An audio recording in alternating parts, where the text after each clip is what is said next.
All right, folks. Palestinian activist Mahmoud Khalil will remain in ICE detention in Louisiana after first court hearing.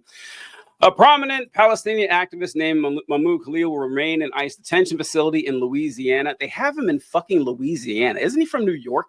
Like, I'm pretty sure he's from New York. TJ, they specifically moved him to Louisiana because they want to try the case in Louisiana with a more conservative judge than the one in New York.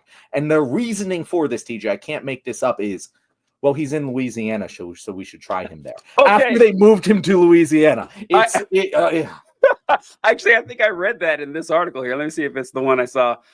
Khalil was arrested and detained on Saturday over his role in protests against the Israeli-Hamas war at Columbia University last spring. His green card was revoked by the Trump administration, his lawyer said, but New York federal judge Jesse Furman blocked any immediate effort to deport Khalil until his attorneys and federal government appear in court. Okay, I thought that was right there, but yeah, this guy has been arrested, which is a strange thing because he's not being charged with a crime. Not being charged with a crime. That is, and listen, I have grown quite weary of hearing defenses against this. I can't even play the free, don't you guys care about free speech things? They don't fucking care. They never did. And to the extent that they cared about free speech, it was only so they could say retard on Twitter, or they could use racial slurs, or call women the C word without getting, judged publicly and everything. But it's like they're not even trying. It's like, yeah, what they'll say is, well, he supported Hamas, or he had these people he worked with passed out flyers that had like Hamas's flag on it, and he was the spokesperson. So they keep saying he's the leader. He was the spokesperson, not the leader. But here's the thing: I don't care, right? I don't. First off, I hate to break this news to you guys. The First Amendment is not reserved for U.S. citizens. It's not. He's a green card holder. It's not reserved for green card holders. It's not reserved for student visas. The Constitution applies. The Constitution applies to everyone on U.S. soil, right? It does. Like the First Amendment, everyone has it. It doesn't matter what your legal status is, and you may not like that. Fuck you. That's what it is. Okay, so deporting this guy because he protests against the actions of a foreign nation, or against his college for sending money to that foreign nation, perfectly legal. The Iraq war, if you protest the Iraq war, should those people, I don't know. It gets me so upset, John, because when it comes people don't, that's why I say people don't really believe in human rights. They think of citizen rights. That's how they think of the world. And it pisses me off. So we know that to be the case. And this is one of those situations where every argument all the way down is so fundamentally incorrect. So let's start with that one.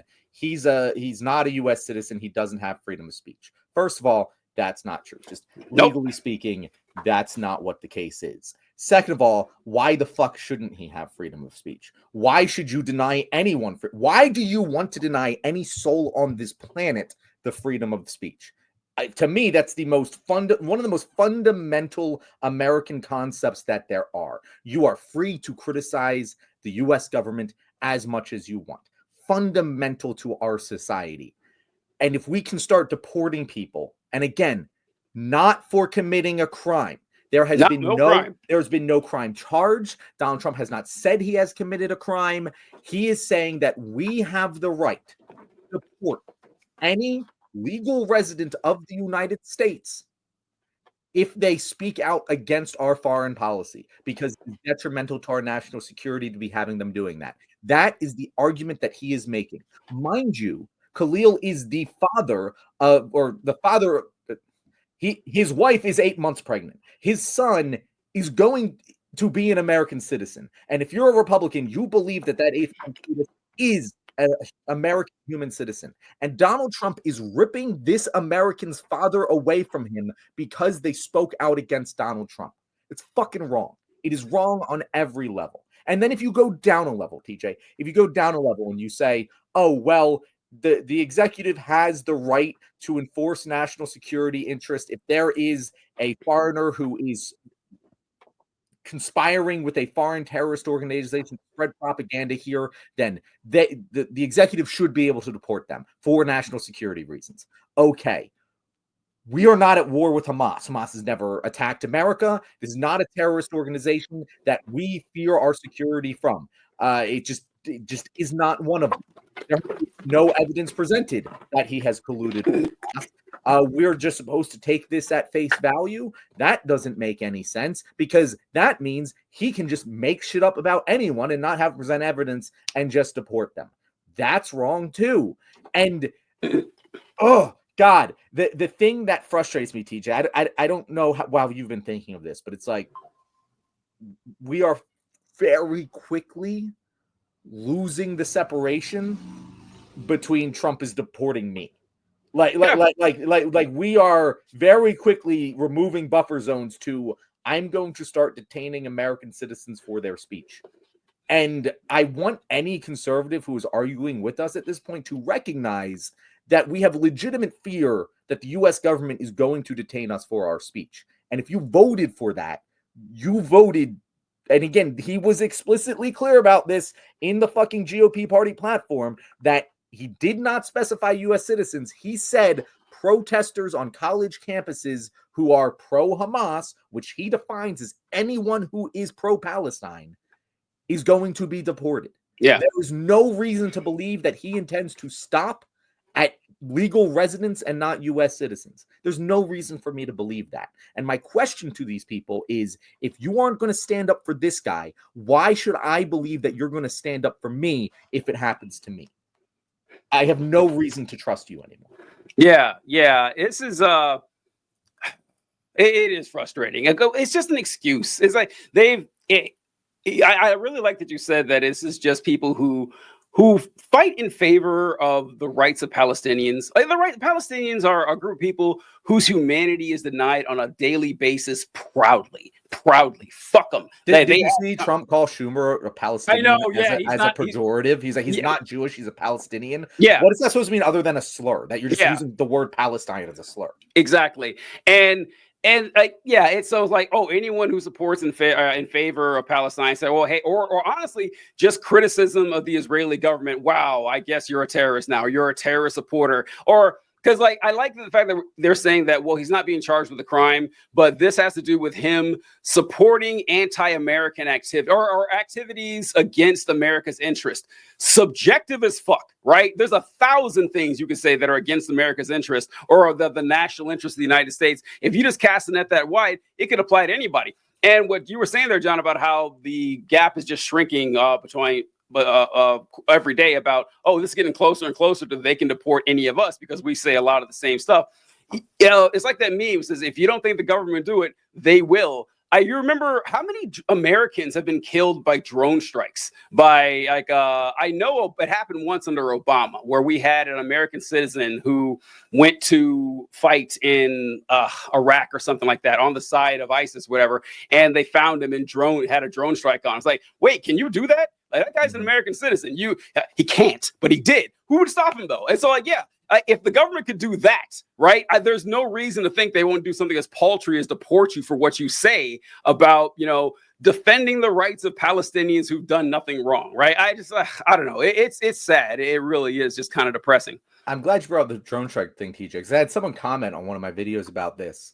They're like, oh, didn't you know Obama literally killed a U.S. citizen overseas? And I was like, yeah, I did. I've called him a war criminal many, many times. You are barking up the wrong left tree if you think the left is pro-Obama when it comes to his foreign fucking policy, because we aren't. we very much are not. I love it when that happens. First, learn how to argue, folks. All right. If someone says, hey, X is wrong, don't come back to me with Y or Z. Okay. Like, stay focused on X. That's what we're talking about. And it's also really embarrassing when, oh, yeah, you're right about Y. Now let's go back to X again. Like, what's also, I don't know. Are you saying Obama was okay doing that? I'm not even arguing. I'm not the imaginary person. I know. It's like, where are you going with this? This is insane. All right. This time I dodged this one for a while because it is just depressing. It is just sad just seeing that, this poor guy being made an example of like this. Because I think Trump and Rubio said this is the first of many to come. Didn't they say that? Yeah. No, they have publicly stated they're planning to invoke the Alien Insurrection Act of whatever it was. It was a 1700s law. I forget exactly what year. But like the last time we did that was to create Japanese internment camps. That is the last time the United States government invoked that act. It was to literally put Japanese people in fucking work camps, in internment camps.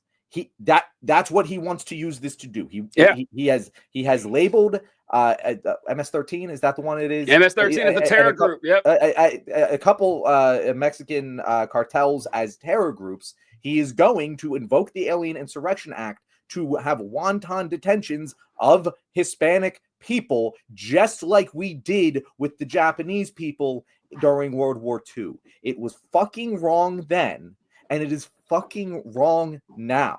And if you believe that's where it's going to fucking stop, I bet you there was a hell of a lot of people in fucking Germany in the 30s who also believed it was going to stop somewhere else. TJ, I believe there was a poem written about how at first they came for the socialists. Yeah. I'm pretty sure it ended as, oh, they stopped there and everything was fine afterwards. Yeah. Could be wrong about that, though. Yeah. I think it's the Alien and Seditions Act, I think is what it is. I think it was John Adams.